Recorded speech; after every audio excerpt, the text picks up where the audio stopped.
Hello, implementers. I'm Anthony English, and this is episode 17 of the Learn to Implement podcast, where you will learn how to beat procrastination, how to overcome and manage perfectionism, and how to execute on those ideas that are always swirling around your head. Now, today I want to speak to you about technology, and especially around whether you like it or hate it. Probably you hate it. Most of us, many of us, have a love-hate relationship with technology, and in fact, maybe it's even a hate-hate relationship with technology. I know because I am a technical person and I meet so many people who speak about technology in a negative way. This is something that they have to do. I have to learn. I have to set this up. I can't remember how to do it. Now, my job today is not to teach you to fall in love with technology, okay? My job is something different. I want you to ask yourself, do you fit into one of these two categories? So on the one hand is the ideas.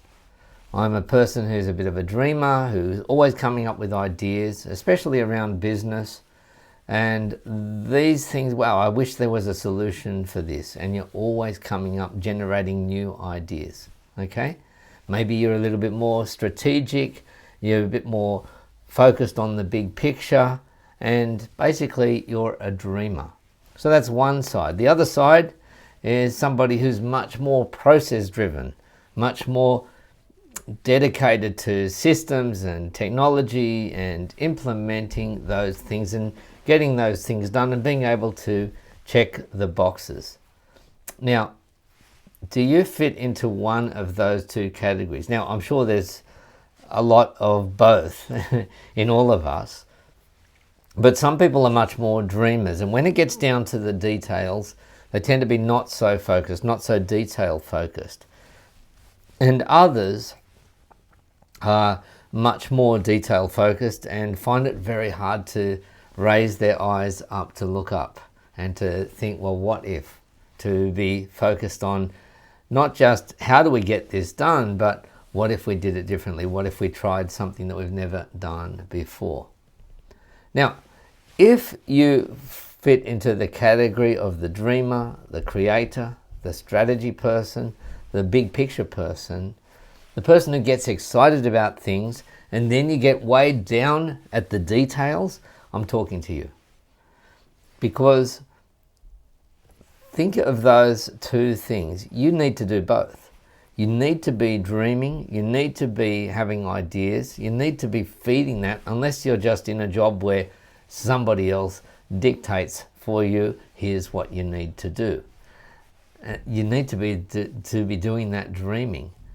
And that's something that you enjoy doing as well. And it's something that you are good at as well.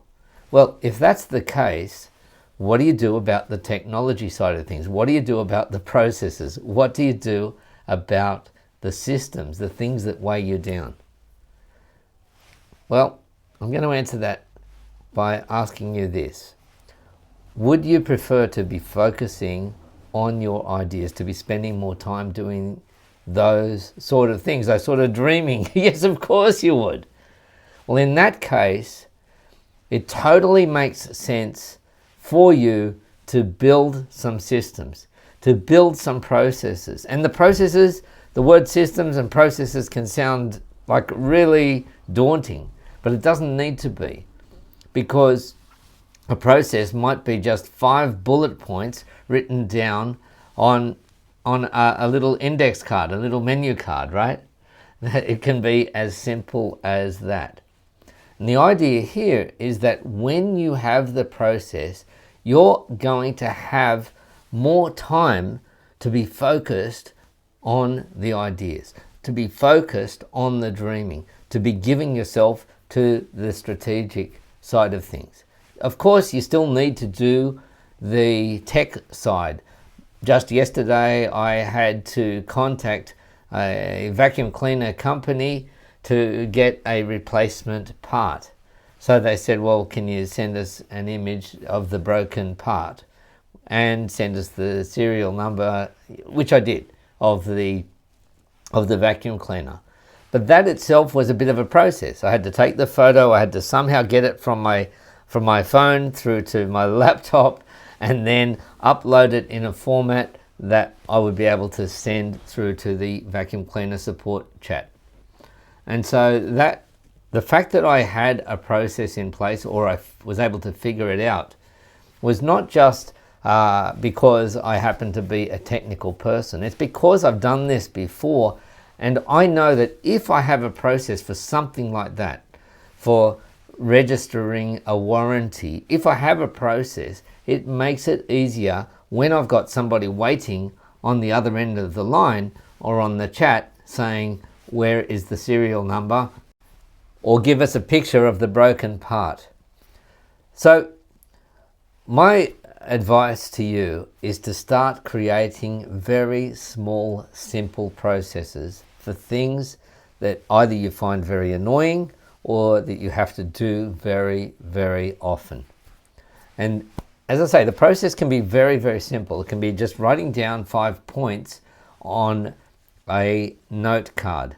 And you can pull out that note card if you need to until it becomes a habit and so stuck in your brain that you don't need the note card anymore. So I'm not talking about even doing more technology or setting up an app or anything like that.